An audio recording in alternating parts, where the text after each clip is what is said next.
She wasn't moaning. She was laughing.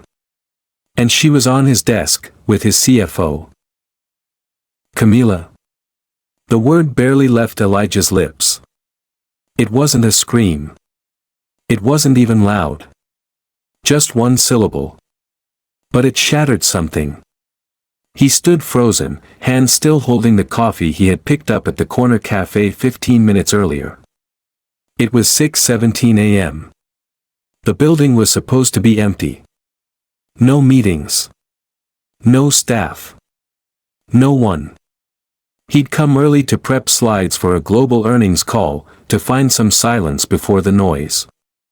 Instead, he found his fiancée naked on his office desk, laughing with his chief financial officer, Ryan. They didn't even hear him walk in. He didn't yell. He didn't throw the coffee.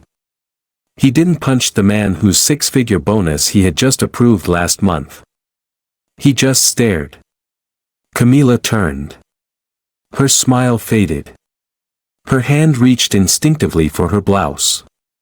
Ryan scrambled, knocking over Elijah's favorite fountain pen. Still, Elijah said nothing. He turned around, walked back out the glass doors of Osei Holdings Tower, and kept walking. Past the 24-hour doorman. Past the tinted SUV waiting outside. Past everything. And just like that, the most eligible billionaire in New York vanished.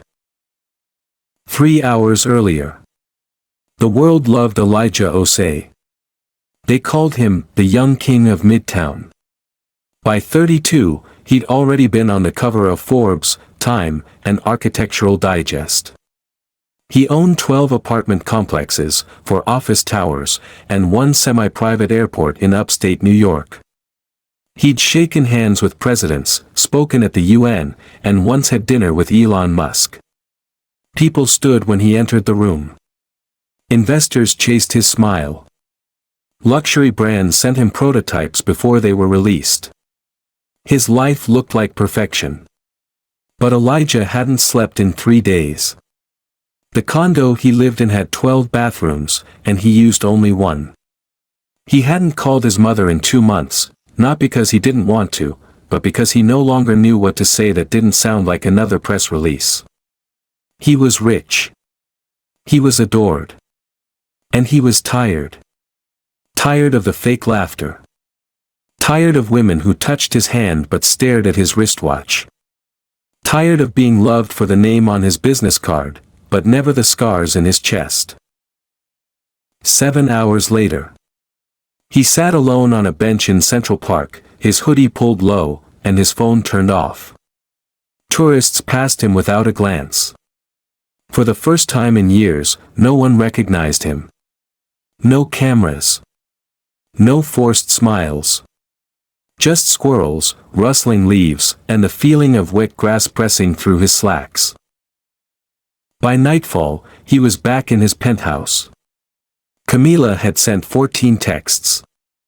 Ryan, 2 emails. He didn't read any of them.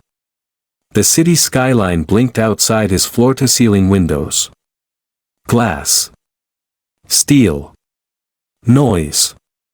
He stood there, watching the lights of other people's lives. Then turned, walked barefoot across Italian marble floors, and entered his private study. The walls were lined with first-edition books, African art, and a sculpture of a lion made entirely of scrap metal. He reached for the phone. "Melissa," he said. His assistant's voice came through within seconds. "Sir. I need you to get me a bag." "A bag?" "An old backpack. And clothes. Torn jeans. Worn boots. A hoodie that smells like it came from a truck stop in Ohio." Silence. No designer labels. No gold. No watch. No driver. No security. "Elijah," her voice was soft now. "What are you doing?" He looked out at the lights again. "I want to know," he said quietly, "if anyone can love me, without the money." The disappearance. The next day, Page 6 claimed he was in Bora Bora. A tabloid in the UK reported he'd gone to a private rehab in Switzerland. A business blog theorized he'd been kidnapped. But Elijah was in a $42 a night motel off the I-87. No valet. No concierge. Just peeling wallpaper and a fridge that hummed like an old man snoring. He started growing his beard. Stopped shaving. Switched his name to Eli. Used burner phones. Deleted every social media app. He lived off the grid, and loved it. The transformation. By week 2, his skin had darkened from walking in the sun. His once perfectly coiffed hair now curled wildly. The only cologne he wore was city air and sweat. He worked odd jobs. Unloading delivery trucks for $10 an hour in the Bronx. Washing cars in Queens. Carrying drywall at a construction site in Jersey. No one knew who he was. No one cared. And strangely, it felt good. The journal. Every night, Elijah wrote in a battered leather notebook Melissa had snuck into his duffel. Each entry began the same way. Did I meet anyone today, who saw me? Most nights, the answer was no. The plan. After 26 days, Elijah called Melissa. Still with me? Always. I need your help again. What now? I want to start dating. Silence. As Eli. Not Elijah.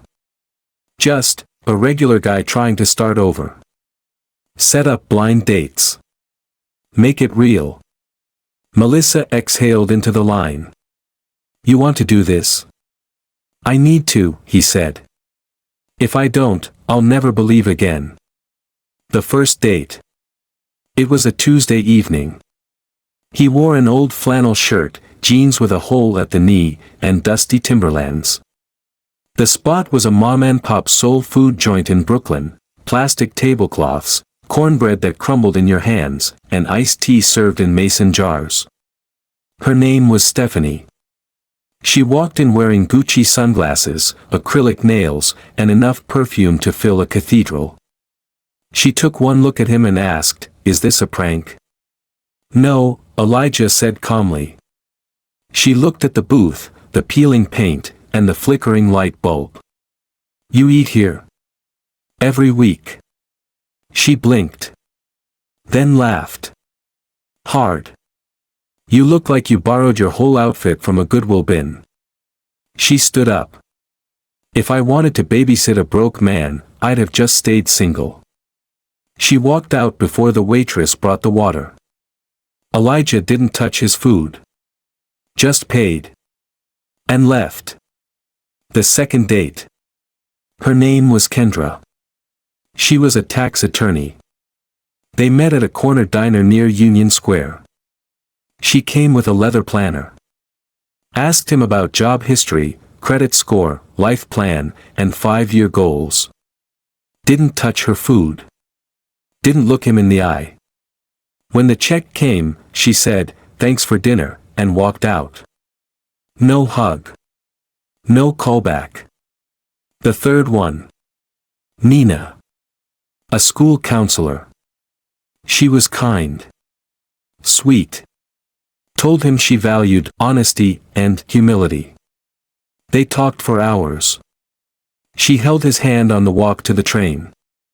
Texted him that night, "I believe in you." Elijah felt his heart stir. Then the next morning came. "Hey, love, hate to ask, but I'm in a tight spot. Could you help with $600 for rent?" He powered off the phone. Again. That night, he sat under a flickering street lamp, sipping gas station coffee and watching rats run between dumpsters. He whispered into the dark. "Maybe I am just a wallet in a hoodie." The turning point. But Melissa, she wasn't ready to give up. "Not every woman is like that," she told him. 3 out of 3, he muttered. "You only need one." Elijah scoffed. Do you believe someone could love a man who has nothing? She paused. Only if he becomes nothing, for real. Elijah's eyes narrowed. Then he stood, walked to the sink, and stared at himself in the cracked mirror. Beard wild. Shirt damp. Eyes bloodshot. Fine, he said. Let's take it all the way. It wasn't enough to look broke. He needed to become invisible. That was the realization Elijah came to as he sat on a sagging mattress inside the cheapest shelter in Lower Manhattan, sipping black coffee that tasted like rusted pennies. The hoodie wasn't convincing anymore. Neither flannel shirts nor worn jeans. Not for the level of truth he was after. So the next morning, Elijah left the shelter and went downtown, to where people disappeared every day, and nobody ever asked questions. The disappearance began with a name. He stopped being Elijah Osei. Even Eli felt too polished. He chose J. Short. Forgettable. Non-threatening. He wrote it on job applications, scrawled it on the side of a coffee cup, and mumbled it to a stranger asking for his name at the soup kitchen. J didn't come from wealth. J didn't wear a watch. J didn't even own a phone anymore. He was just another guy trying to get through the day without freezing to death or being spit on by people in tailored coats who couldn't see past a stain. He got a cot at a halfway house on East 12th Street. The room smelled of mold and bleach. The walls were yellow with time. The radiator clicked loudly every 5 minutes but never actually produced heat. There were 5 other men in the room, and none of them asked questions. That was how the code worked there. Elijah, J fit in faster than he expected. He learned where to get free socks on Fridays, where the churches left wrapped sandwiches, which deli owners would let you use their sink if you bought a bottle of water. By day, he looked for work. He hauled crates at a fish market, cleaned pigeon poop off windows on scaffolding, handed out flyers in Times Square dressed as a hot dog. The pay was between $30 to $50 a shift, sometimes in crumpled bills, sometimes in coins. He kept his earnings in a sock hidden inside the lining of his shoe. No bank accounts. No apps. No ID. Only one item he had kept from his old life, a small folded envelope. Inside was a check worth $5 million, signed, dated, and ready. He carried it every day, tucked deep into the inner pocket of his ragged jacket. He would give it to the first person who showed him real kindness, without knowing who he was, without asking for anything in return. But day after day, no one came close. The world wasn't just cold. It was cruel. On 42nd Street, a teenager once walked by and muttered, "Why don't you just get a job?" Elijah was wiping windshields at the time, for tips, at red lights. He wanted to answer, "I created 10,000 jobs. I built the firm that built the street you're standing on." But he said nothing. Because Jay wouldn't say that. On the subway, a woman switched seats when he sat near her. In the park, a man gave his dog bottled water but wouldn't look Elijah in the eye. At a food bank line, someone shoved him aside and said, "Move faster, bum." He'd once eaten caviar with global investors. Now he ate leftover chili off a styrofoam plate, knees pressed against concrete, watching pigeons fight over a sandwich crust. He started to shrink inward. Stopped making eye contact. Stopped speaking unless spoken to. Stopped hoping. And then came the pretenders. People who offered smiles but not sincerity. There was the college student who handed him a granola bar, then took 3 selfies, telling her followers she was spreading love today. She left before Elijah could say thank you. There was the woman in the Mercedes who rolled down her window and gave him a gift card, then asked her assistant to post it on the company's charity page. The card was empty. There was an influencer couple filming a YouTube giving challenge video. They made him sign a waiver to appear in the background. They gave him a jacket. It was a prop. After the camera cut, they took it back and handed him a half-eaten protein bar. Jay laughed bitterly that night. Maybe no one wanted to see people like him, unless they could be used to feel better about themselves. He started writing again. He used a broken pen and scraps of cardboard. Scribbled thoughts under street lamps. Left notes folded between bricks or taped behind vending machines. Does kindness only exist when someone's watching? If I were bleeding in a suit, would you help faster? How many coins until someone sees the man? He went 17 days without a real human conversation. He stopped counting. His beard was wild. His clothes are damp. His skin blistered from sleeping on damp wood pallets in alleys. He didn't ask for money anymore. Just dignity. And that was harder to come by. Then came the 5th night of rain. New York rain doesn't fall. It punishes. The wind cut like broken glass. Umbrellas are flipped inside out. Trash cans toppled. Elijah, sat huddled beneath the edge of a tailor shop awning in the South Bronx. His hoodie was soaked. Feet numb. Hands shaking. He had tried to sleep but gave up. The cardboard was soggy, and the alley smelled of diesel and mold. He just sat there, trying not to shiver too violently. Then he heard it. Footsteps. Slapping against puddles. He didn't lift his head. Too tired. Too wet. Too broken.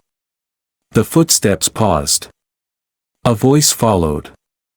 You're gonna get sick out here. It was soft. Female. Low and steady like someone used to both noise and silence. Jay looked up slowly.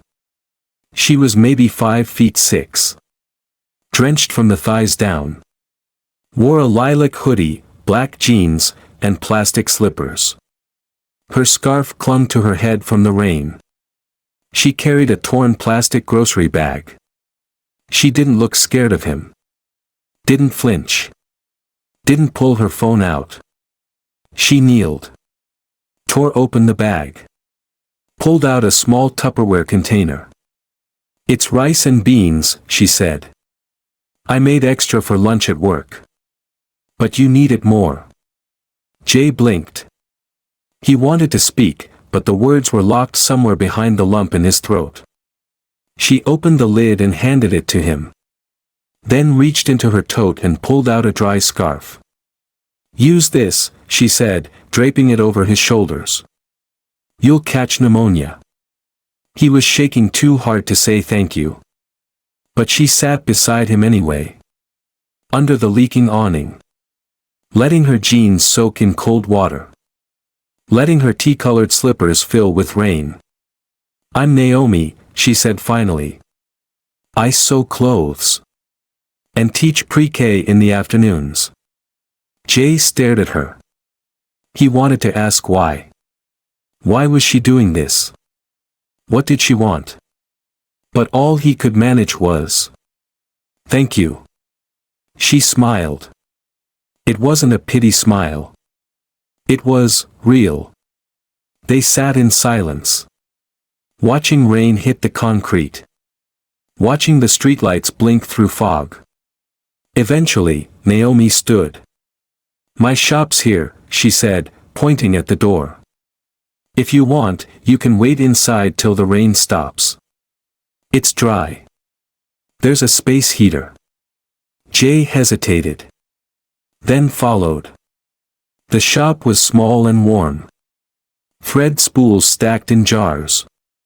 Fabric rolls lined the back wall. A rusted sewing machine sat center stage under a desk lamp. Naomi handed him a towel. Boil water in an electric kettle. Made tea. They didn't speak much. But something settled. The walls didn't judge him. Neither did she. He stayed the night. Slept on a folded blanket. She didn't ask questions. Just gave him a pillow and turned off the light. In the dark, he cried. Quietly. Into the scarf she had given him. Not because of what she did. But because of what no one else had. The next morning. She left for her job at the preschool. Before she did, she placed 2 boiled eggs and a muffin on a plate. "Eat when you wake up," she said. "And if you want to help, the bins out back need sorting." Jay nodded, eyes wide. He hadn't been invited to anything in months. He worked all day. Organized threads. Cleaned the floors. Swept the sidewalk. Customers came in. Naomi returned in the evening. They had dinner on the floor, microwaved mac and cheese. She told him about the kids she taught. He told her, just a little. Said his name was Jay, that he had worked construction before, and was between things. She didn't press. Didn't ask if he had family. Didn't ask if he was lying. She just said, "You can stay again if you want." That night, under the yellow glow of the shop lamp, Elijah took out the folded check from his jacket. He stared at it. $5 million. Signed. Waiting. But he hasn't given it yet. Not because she hadn't earned it. But because for the first time. He wanted to stay. Naomi's hands smelled like lavender and thread. It was the first thing Elijah noticed every time she handed him something: tea, a folded scarf, a freshly sewn button. There was a gentleness in the way her fingers moved, not soft from luxury, but worn smooth by work, like river stones. The kind of touch that reminded you of home, even if you didn't know where home was anymore. He'd been staying at her shop for 5 nights now. She still didn't know who he was. Each morning, she'd leave at 6:15 sharp, her lunch packed in foil, hair wrapped, sneakers tied tight. She taught at a local Head Start preschool on the other side of the block. Paid just enough to survive, never enough to rest. Each evening, she came back tired, but never bitter. She'd flip the open sign, roll up her sleeves, and spend hours mending pants, adjusting prom dresses, and replacing zippers on coats people could barely afford to fix. Elijah, still going by Jay, watched her with quiet reverence. He swept the floor. Carried bags to customers' cars. Cleaned the gutters on the awning. Fixed a shelf. Tried sewing once and immediately pricked his finger. Naomi laughed, that deep belly laugh that made her eyes scrunch closed. "You're a helper, not a tailor," she teased, putting a band-aid on him. He nodded, pretending to agree. But inside, Elijah wasn't helping out of duty. He was staying because it felt like the first real place he belonged in a very, very long time. The world outside kept moving. Stock markets rose and fell. His name trended twice on business Twitter, once due to rumors of death, and once for disappearing with millions of shareholder funds. The tabloids speculated on rehab. Or scandal. Or early retirement. But the man himself? He was in a shop the size of a studio apartment, stitching life together one kindness at a time. One rainy evening. Naomi returned later than usual, her shirt damp, cheeks flushed from the cold. Elijah had made tea badly, but she drank it anyway. They sat together on the floor, backs against the counter, steam rising from chipped mugs. "Rough day?" he asked. She exhaled slowly. One of the kids wet himself during story time. Another threw up. A third one tried to eat glue and then cried because I wouldn't let him. Elijah laughed softly. And the parents? 3 were late. One forgot it was her day for pickup. And one called me a babysitter like I don't hold a degree. He looked at her, studying the exhaustion in her eyes. "Why do you do it?" he asked gently. Naomi paused. Then smiled. Because they remember my birthday. Because when I walk in, 20 sticky little hands run toward me like I'm Beyoncé. Because when they cry, they still reach for me. And because once, a 4-year-old told me I was the reason he knew how to spell his name. She looked down. Some jobs fill your bank account. This one fills everything else. That night, as Naomi drifted off at her sewing machine, Elijah stood at the window, the check still folded in his inner coat pocket. $5 million. And still, it didn't feel like enough. How do you reward someone for simply being human in a world that has forgotten how? Saturday morning. Naomi was humming when she walked in. Hair braided back, jeans cuffed at the ankle. She carried 2 donuts in a brown paper bag. One for you, she said, tossing him one. One for the future husband I keep telling my mom I don't have. He caught it mid-air. You lie to your mom. She grinned. I lie to my whole family. Elijah raised a brow. Naomi shrugged. Every family gathering is the same. When will you settle down? Why are you still working 2 jobs? Why didn't you marry your ex? She rolled her eyes. Honestly, it's easier to invent a fake fiancé than explain why I'd rather be alone than stuck with someone who only sees half of me.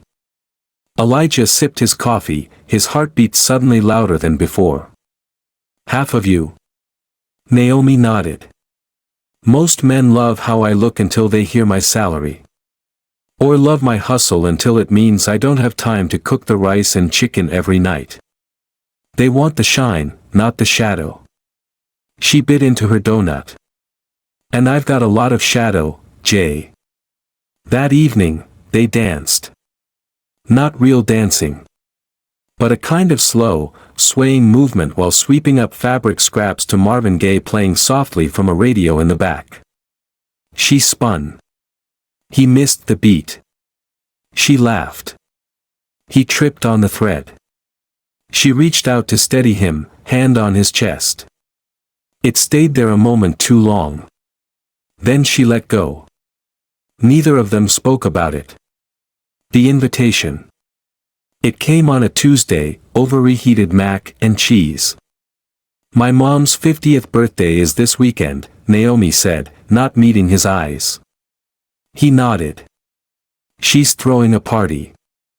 All my aunties will be there. Cousins. Church friends.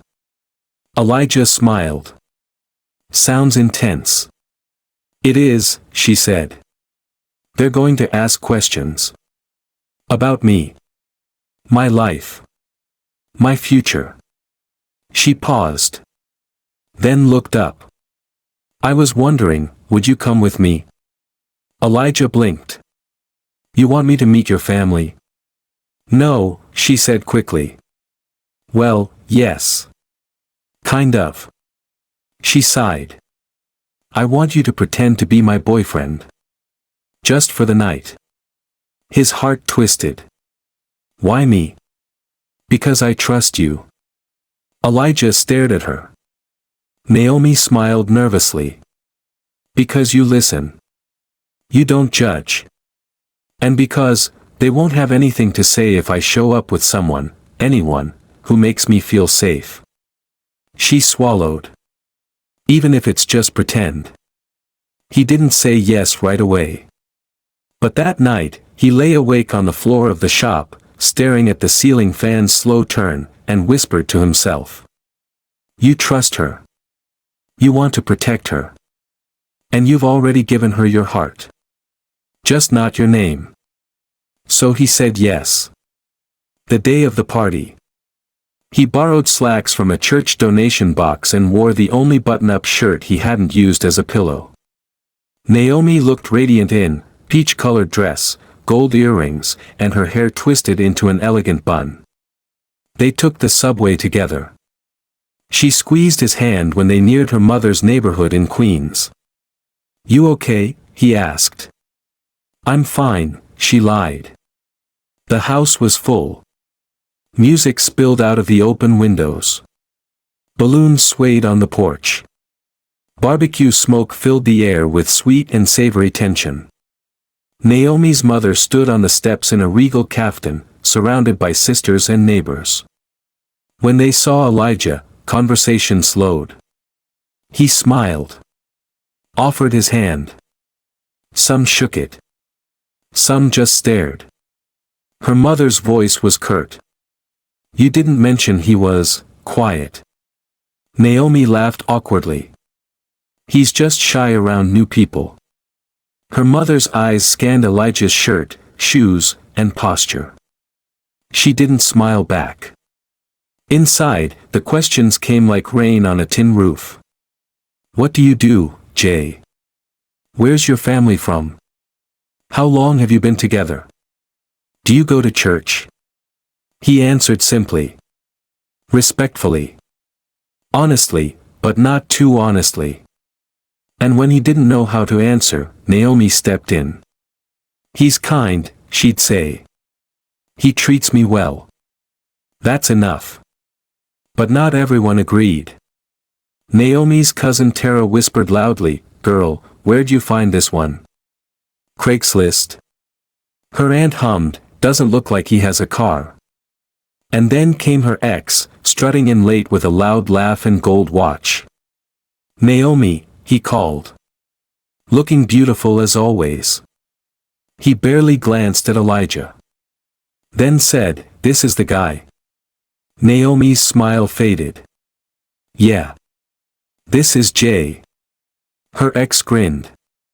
"You downgraded, huh?" Elijah didn't speak. Didn't flinch. Didn't need to.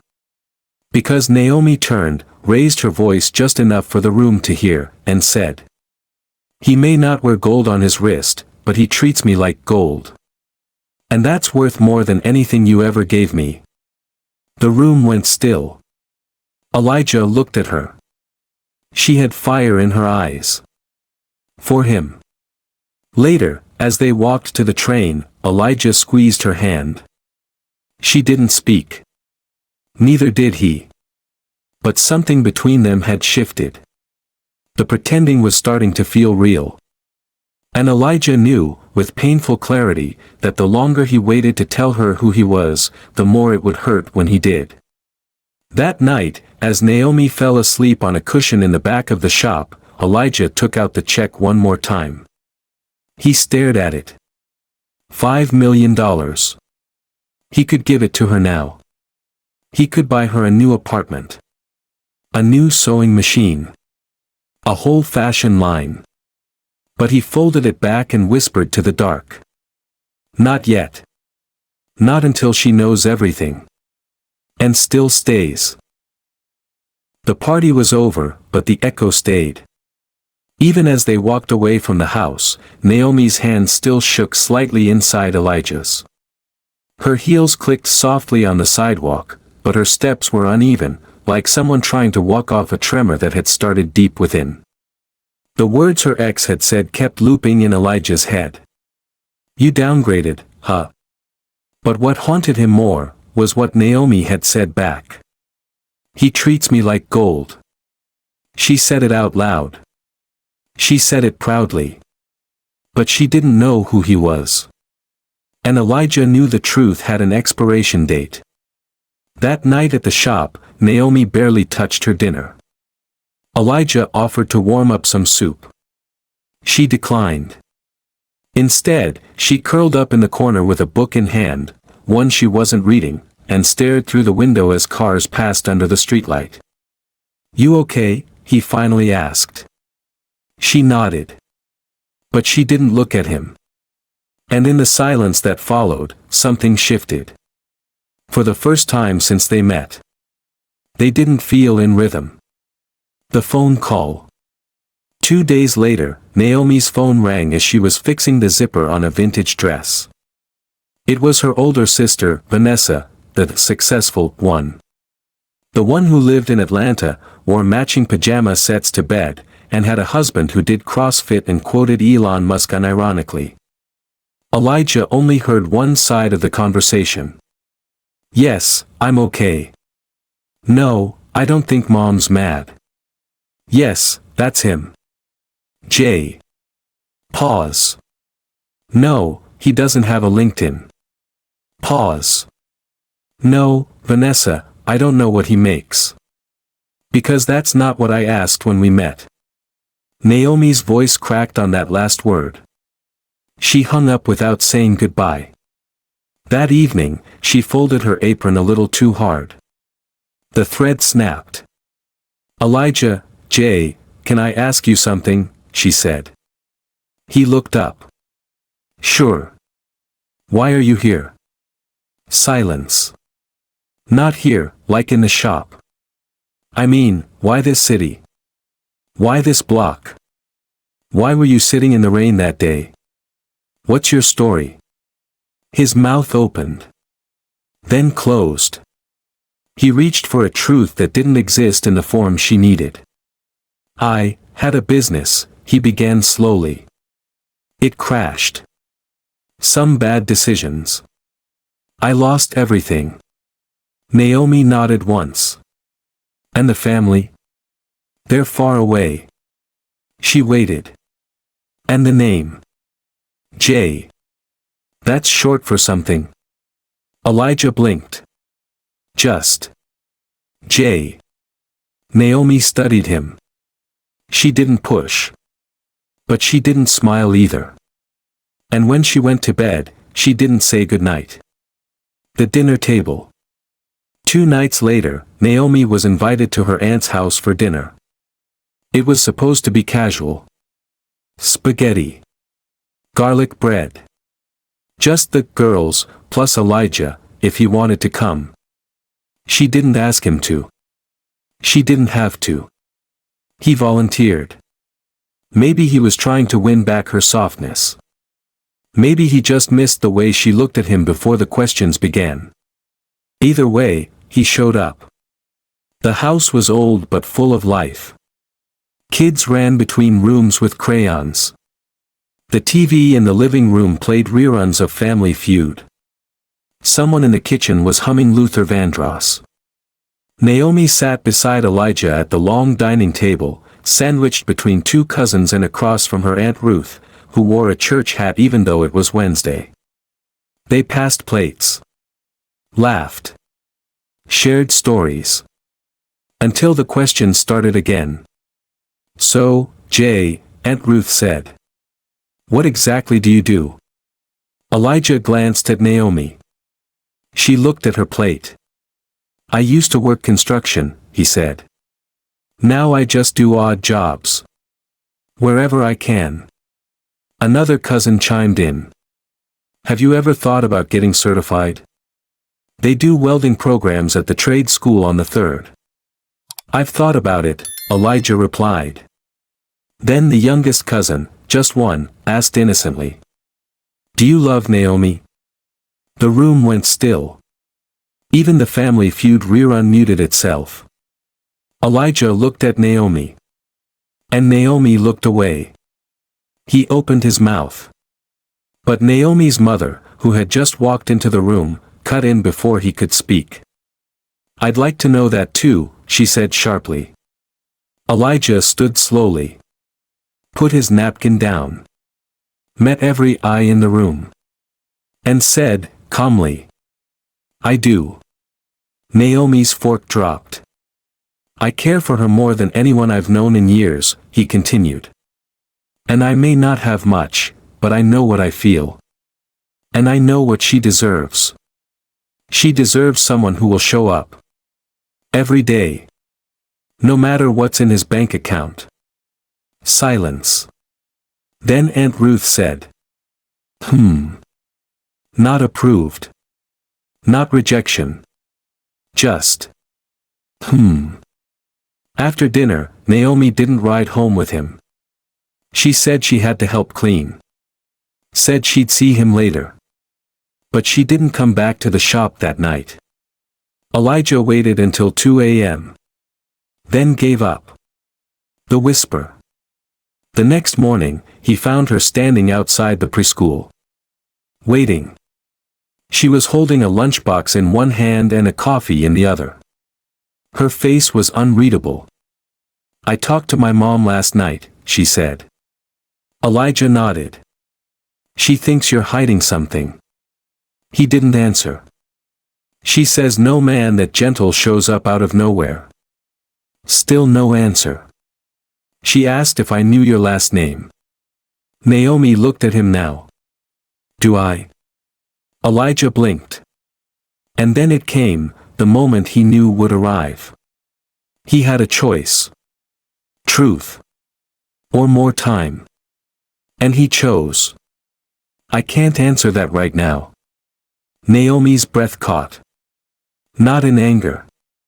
Not in rage. But something far worse. Disappointment. She stepped back. And that's when it happened. The moment that would stick with Elijah longer than any party or paycheck. She whispered. "Then maybe you're not the man I thought you were." He didn't follow her inside. He didn't stop her. He just stood there. In the cold morning air. Watching the door close behind her. Feeling like he had just lost the only thing that ever made the lie worth it. That night. He packed his bag.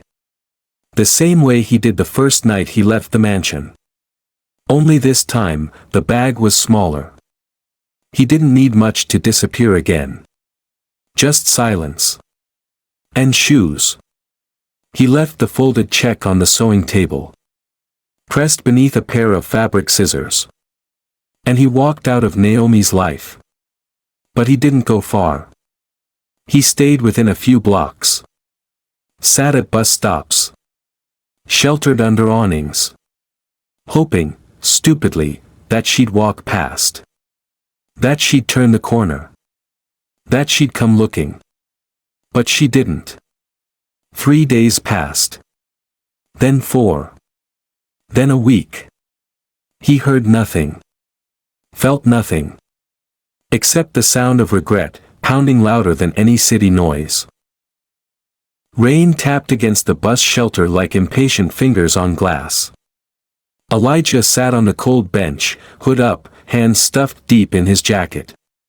The duffel bag beside him held everything he owned now. 3 shirts, a pair of jeans, and the cracked leather shoes he wore when Naomi first gave him that scarf. He hadn't eaten in 2 days. Not because he couldn't, but because his stomach had twisted into something that only a name could undo. Naomi.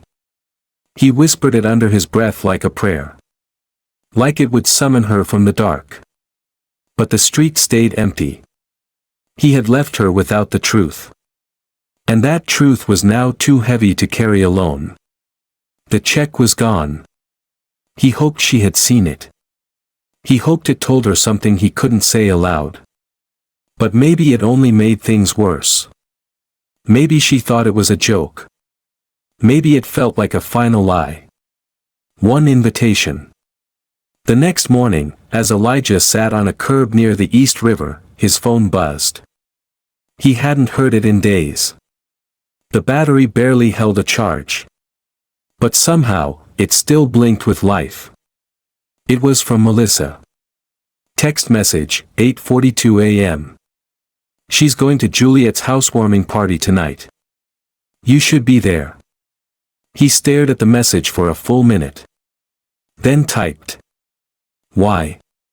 The reply came instantly. Because she doesn't know you're still in the city.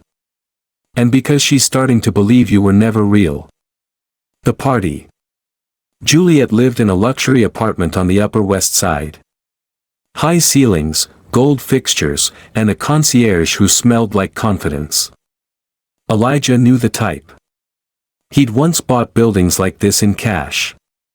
Now, he stood across the street under a flickering streetlight, watching people pour into the lobby, heels clicking, laughter rising, designer coats flaring behind them like peacock feathers.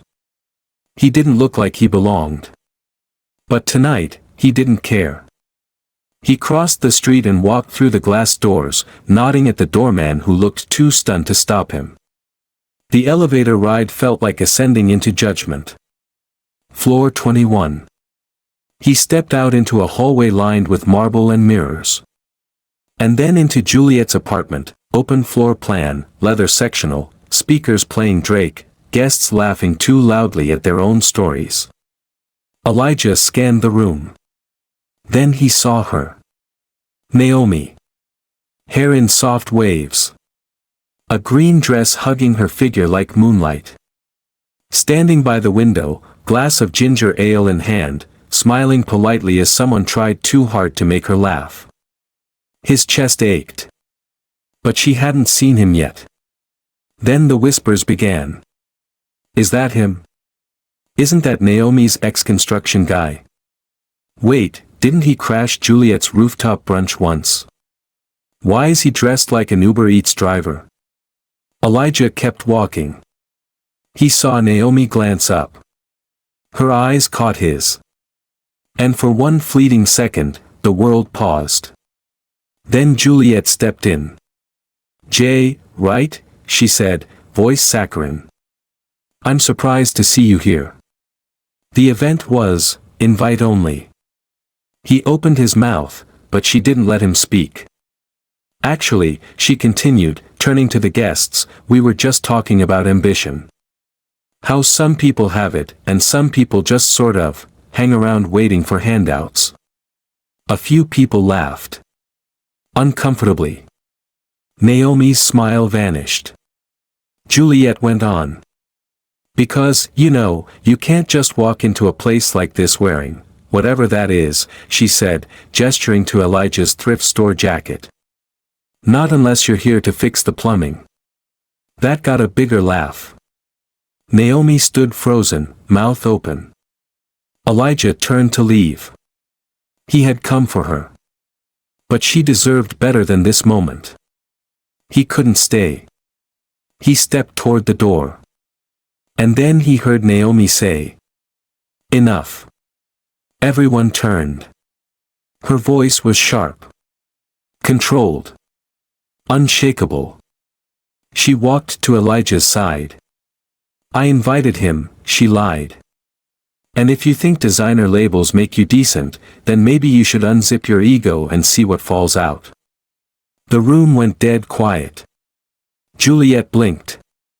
Naomi looked at Elijah. Her voice dropped to a whisper. You shouldn't have left. Elijah's throat tightened. I didn't know how to stay. And then Melissa walked in.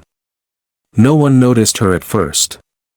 Until she crossed the room like a gust of order, dressed in corporate black, hair in a bun, clipboard in hand. She stopped in front of Elijah. Bowed her head slightly. And said, Sir, the team is waiting downstairs. Do you want the cars to circle? The room gasped. Juliet's glass slipped from her hand and shattered on the floor. Someone choked on their mimosa. Melissa turned to the crowd. Ladies and gentlemen, she said calmly, please allow me to reintroduce Mr. Elijah Osei. Founder and CEO of Osei Holdings. And one of the youngest self-made billionaires in the country. Silence was no longer silent. It buzzed. Twitched. Cracked. Naomi's eyes widened, breath caught. Elijah turned slowly. Met every stare. Then reached into his back pocket. Pulled out a worn envelope. Unfolded it. Held it up. $5 million. The check. Signed. Stamped. He looked at Juliet. At any point, this could have been yours, he said. If you had just been kind. He turned to Naomi. I didn't tell you because I was afraid you'd stop seeing me. And start seeing this. He dropped the check to the floor. I came to you with nothing. He stepped closer. You gave me everything. Tears welled in her eyes. I don't want to hide anymore, he whispered. I just want you. The crowd didn't clap. They didn't move. They just watched as Elijah took Naomi's hand and led her out the door. Through a sea of stunned expressions. Into the elevator. Back to a world where nothing would be the same again.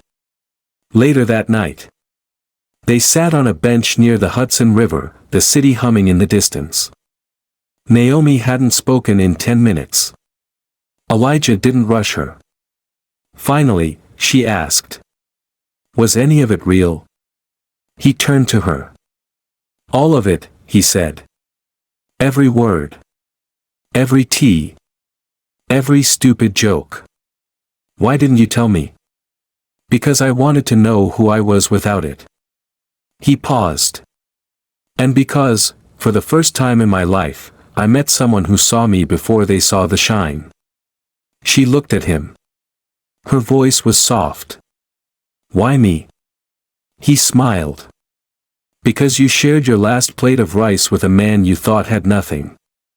And you gave me your scarf when the world gave me nothing but rain. She reached for his hand. He held hers tightly.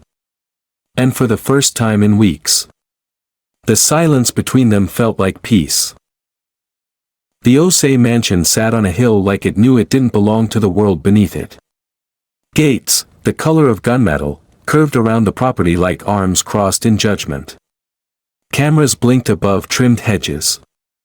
The driveway stretched a quarter mile and gleamed even under cloud cover. Naomi stared out the car window as it rolled past fountains and imported Italian sculptures. The seat beneath her felt too soft, like something meant for royalty. She smoothed her dress, cream linen, modest, elegant, and exhaled slowly. This is happening, she whispered. Beside her, Elijah nodded once, eyes forward. They'll be intense, he said quietly. But you don't need to impress anyone. Naomi gave him a sideways glance. Except your mother. He didn't respond. Because she wasn't wrong. The arrival. The butler opened the front door before they reached the top step. Mr. Osei, he said with a slight bow, welcome home. He glanced briefly at Naomi, then stepped aside.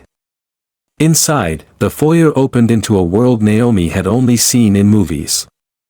A chandelier taller than her classroom hung above a marble floor so polished it nearly blinded her. There were portraits on the wall, generations of Osei men and women, each with regal poise and museum-worthy posture. At the center of it all stood Mrs. Margaret Osei. Elijah's mother. Tall. Impeccable. A pearl necklace rested perfectly on her collarbone. Her expression is unreadable.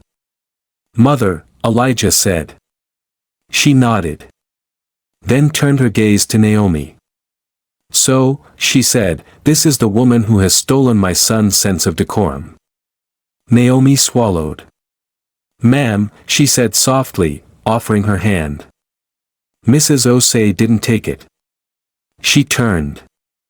Come. The sitting room.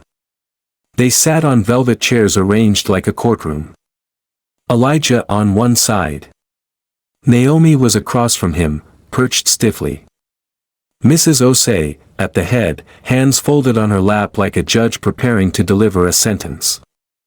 No one touched the tea tray. I read the papers, she began. Elijah said nothing. I saw the footage. The reveal. The drama. The applause. Still no response. She turned to Naomi. And you? You're a schoolteacher. And a seamstress. From the Bronx. Naomi nodded once. Yes, ma'am. And your father? He passed when I was 13. Your mother? She's a nurse. Retired now. Mrs. Osei's mouth tightened. No Ivy League degree? No. No trust fund? No land in Nigeria? No diplomatic cousins? Naomi shook her head gently. Just love. It wasn't said with sass. It wasn't a punchline. But the silence that followed cracked with pressure. Mrs. Osei stood abruptly and walked to the window. This family, she said, has built a legacy over generations. Real estate. Politics. Culture. Your son carries that legacy in his name. It's not just about love. It's about strategy. Position. Alignment. She turned back to them. What can you possibly offer that? Naomi sat taller. Her voice didn't waver. I offer the one thing legacy can't buy, loyalty when there's nothing left to gain. The room stilled. For a second, just a second, Elijah thought he saw a flicker of something in his mother's eyes. Respect? No. Recognition. But it passed. I will not approve of this union, she said flatly. And if you go through with it, you will not be the heir to Osei Holdings. You will lose your board seat. Your trust. Your properties. Elijah, she added, now facing her son, you'll lose your name. The quiet before the storm. That night, they stayed in one of the guest wings. Naomi stood on the balcony, arms wrapped around herself, watching the city lights twinkle beyond the trees. Elijah joined her, silent. I'm not angry, she said after a while.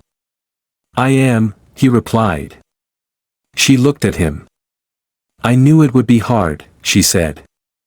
I didn't expect to be embraced. But I didn't think she'd make you choose. Elijah took her hand. She's always been like this. But I've never seen her scared. Naomi blinked. She's scared? Yes, he said. Because she knows this isn't just a rebellion. It's a declaration. The next morning, Elijah stood in the dining hall with his father. Chief Osei. Silent. Stern. Always calculating. She'll never change her mind, he said calmly, sipping black coffee. I'm not asking her to, Elijah replied. You've worked your whole life for this company. I've built more than a company. And you're willing to walk away. If walking away means walking towards someone who believes in me before the money, yes. His father stared at him. Then said softly, then walk. The press conference. 2 days later, Elijah stood at a podium in a midtown conference room. The media gathered, sensing a scandal. Reporters whispered. Phones clicked. He wore a simple navy suit. No tie. No family crest. He cleared his throat. Today, he said, I'm stepping down as CEO of Osei Holdings. Gasps rippled. My mother and I disagree on the definition of legacy. To her, it is inherited. But to me, it must be earned.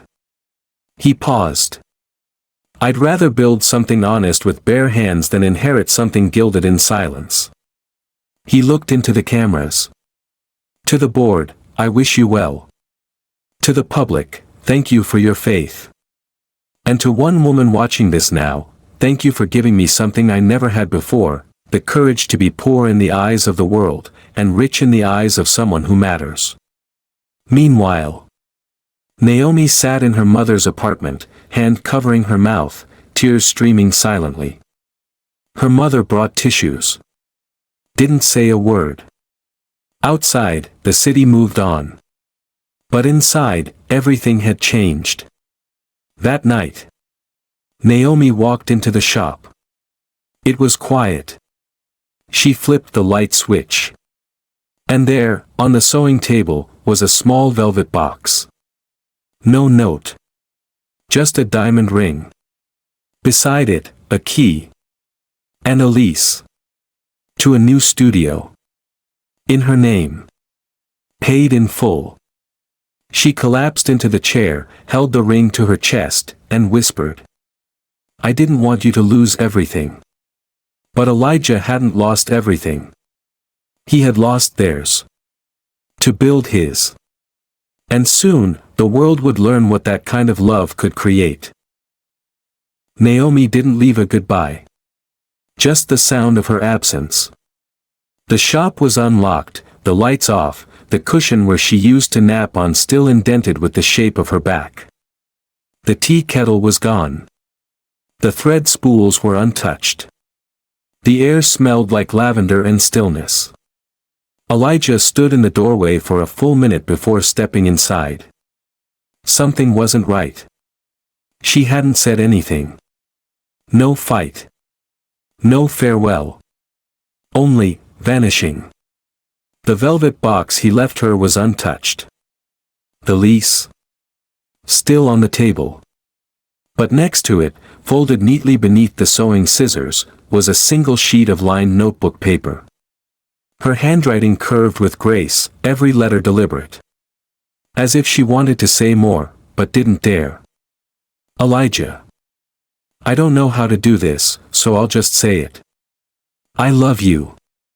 But love doesn't mean holding someone back. And right now, I feel like staying would cost you more than you'll admit. You have a legacy. A name. A stage bigger than anything I've ever stood on. You're not meant to shrink to fit into my world. So I'll step out of yours. You've given me more than I can ever repay. And I'll carry it quietly, with gratitude, wherever I go. Be great. Be free.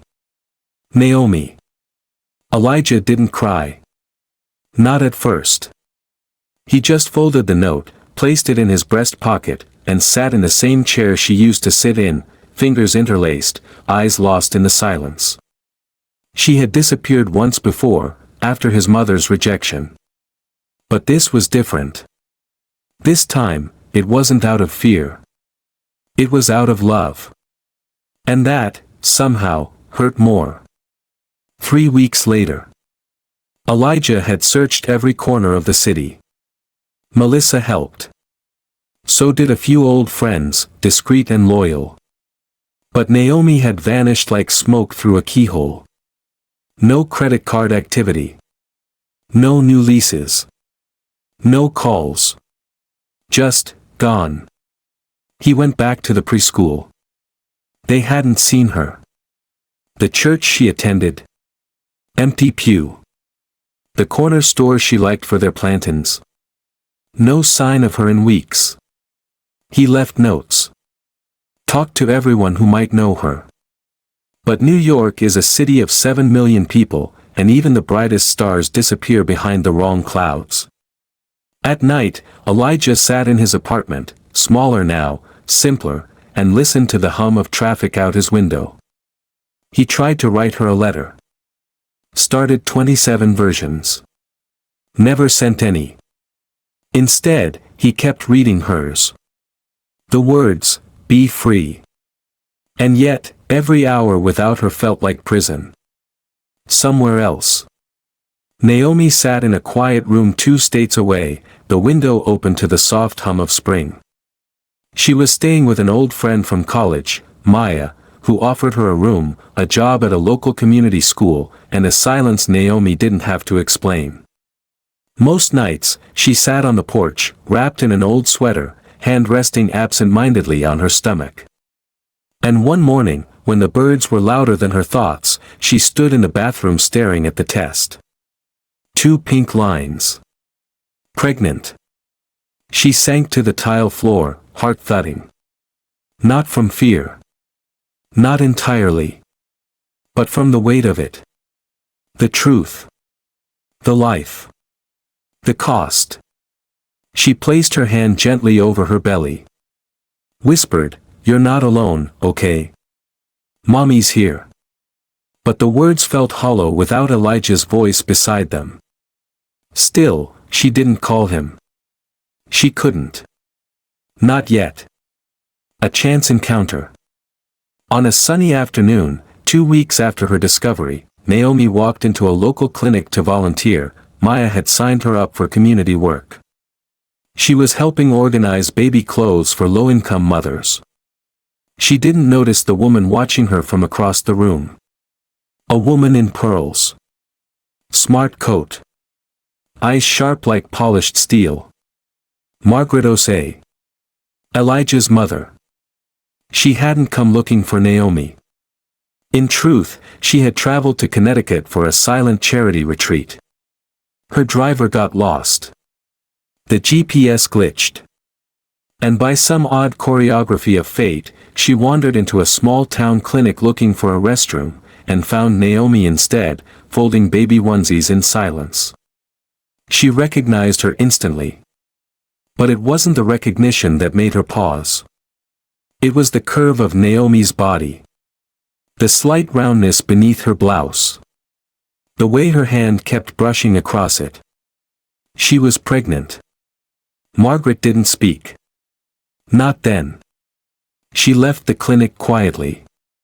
But the silence in her chest wasn't quiet at all. It roared. That evening, back in her hotel room, Margaret sat with a cold cup of chamomile tea, staring out the window. Her phone buzzed. Elijah. She didn't answer. She closed her eyes and saw Naomi again. Saw her kindness. Her focus. The way she listened to other women in the clinic. The way she smiled without artifice. And then she saw the bump. Small, but sure. The next Osei. And the woman carrying it, gentle. Resilient. Steady. For the first time in years, Margaret Osei cried. Not because she had lost control. But because she had finally seen something money couldn't measure. The call. 3 days later, Elijah's phone rang. It was Melissa. I have an address, she said softly. He froze. Where? She gave it to him. And Elijah, she added. Your mother found her first. The return. The sun was low when Elijah arrived. A quiet street. Children on bicycles. A mailbox that leaned slightly left. He stood outside the door for a full minute before knocking. Naomi opened it. And her breath caught. For a second, she didn't speak. Then she stepped back, and he walked inside. She was glowing. Not the kind of glow from wealth or makeup. The kind of glow that only comes from carrying another heartbeat. He saw it instantly. Her hand went to her belly instinctively. And his eyes filled with tears. He began. She nodded softly. He dropped his bag. And pulled her into his arms. Neither of them spoke for a long time. They didn't need to. Eventually, Naomi pulled back. I didn't want to be the reason you lost everything, she said. I'd lose the world 1,000 times if it meant holding you again, Elijah replied. They sat on the porch. He held her hand. Then her stomach. Their child kicked once. And Elijah laughed through his tears. Your mother came to the clinic, Naomi said after a moment. I know, he whispered. She saw me. Saw this. She hasn't called me. She will. But she didn't need to. The next morning, a package arrived at Naomi's doorstep. No return address. Just a box. Inside, a tiny pair of handmade baby shoes. Knitted. Delicate. Soft blue. And a note. Naomi. You are not from our world. You are better than it. Thank you for carrying what matters most. M. Naomi sat down slowly, tears streaming. Elijah stood behind her, arms wrapped around her. And for the first time since she vanished, they both felt it. Not fear. Not guilt. But something like home. The sun rose gently on the day Elijah and Naomi were to be married. It wasn't just the start of a new chapter, it felt like the first page of a new book, one neither of them had dared to imagine. There were no cathedrals. No grand catwalk aisles. No media circus. Just a garden. An open sky. And the people who mattered. The venue was a vineyard just outside the Hudson Valley, lush, golden green, where the wind whispered through leaves like it was carrying secrets of centuries past. Rows of grapevines stretched beyond the horizon. White chairs lined the aisle, petals scattered gently on the ground by Naomi's preschool students earlier that morning. There were doves in cages, ready to be released. A string quartet warmed up beneath a white canopy. Everything was simple. But nothing was small. Because love, when honest, doesn't need grandeur. It only needs truth. Before the ceremony, Naomi stood in the bridal suite, a glass-paneled room overlooking the vineyard. Her dress flowed like morning light, soft ivory with lace tracing the sleeves. Her belly was visible now, round and glowing. She had chosen not to hide it.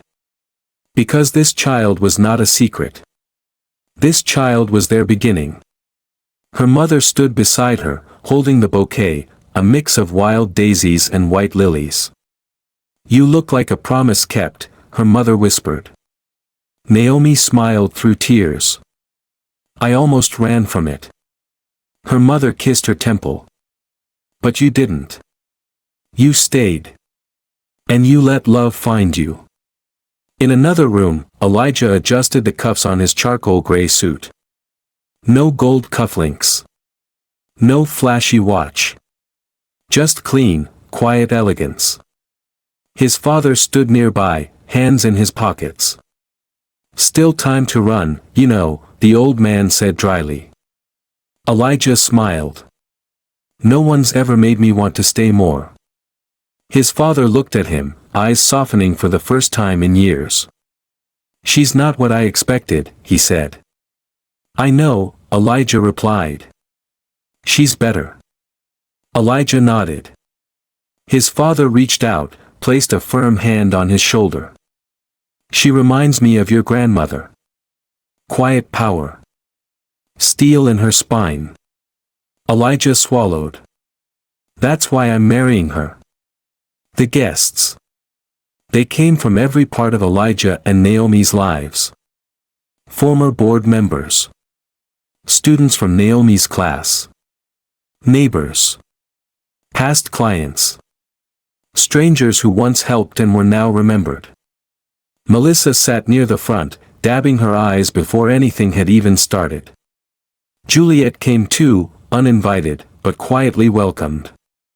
She wore a modest dress and kept to the back. When she saw Naomi walk down the aisle, she wept and whispered, "I was so wrong." And in the third row, Margaret Osei sat tall, a cream hat on her head, pearls around her neck. Not in protest.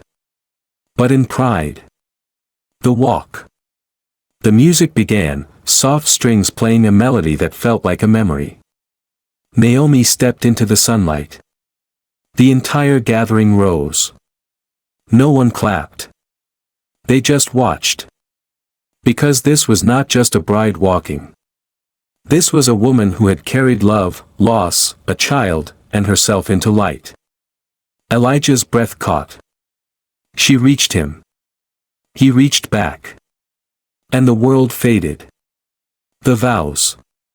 The officiant welcomed the guests, but everyone only wanted to hear them. Elijah took her hand. "Naomi Williams," he said, voice trembling, "you saw me when I was invisible. You gave me warmth when I had nothing but cold in my chest. You believed in the man beneath the mask, and you chose him when the world laughed. I give you all of me now, no disguises, no wealth, no shields. Just me. Always." Naomi wiped her eyes and replied. "Elijah Osei, you came to me in torn shoes and tired eyes. You asked for nothing, and you gave me everything. You chose me when I felt too small for someone like you. You stayed when I didn't even ask you to. I promised to love you in plenty and poverty, in truth and silence. I promised to be your shelter." They placed rings on each other's fingers.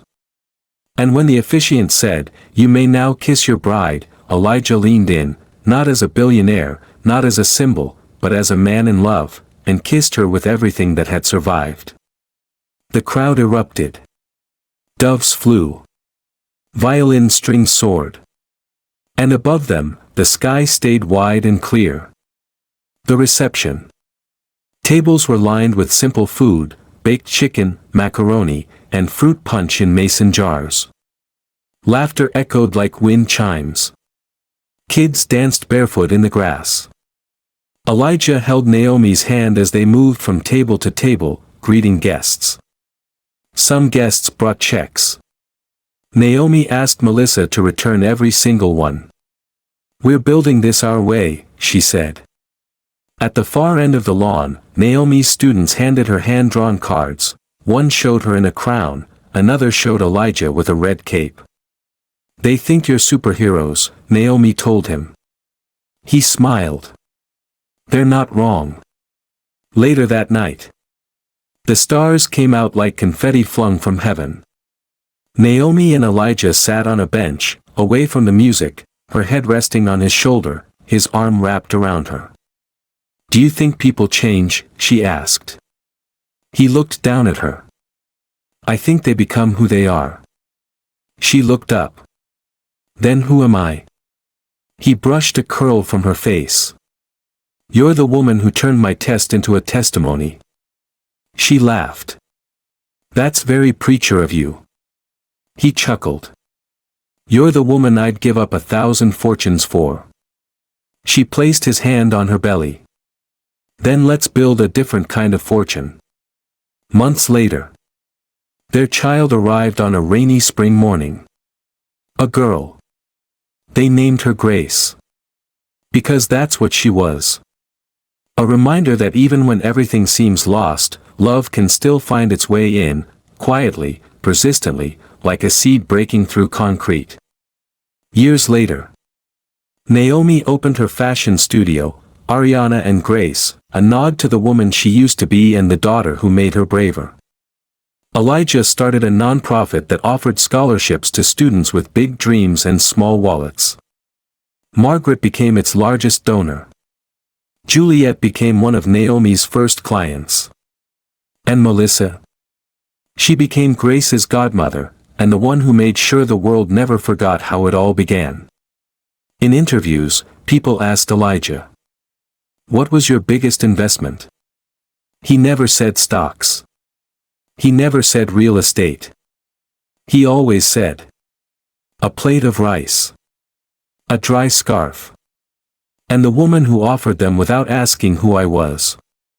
Naomi, in turn, was once asked, "What's it like to be the wife of a billionaire?" She smiled. "I married a man with a broken heart and calloused hands. He became a billionaire. But I fell in love with the man, not the money. And I still do." Final scene.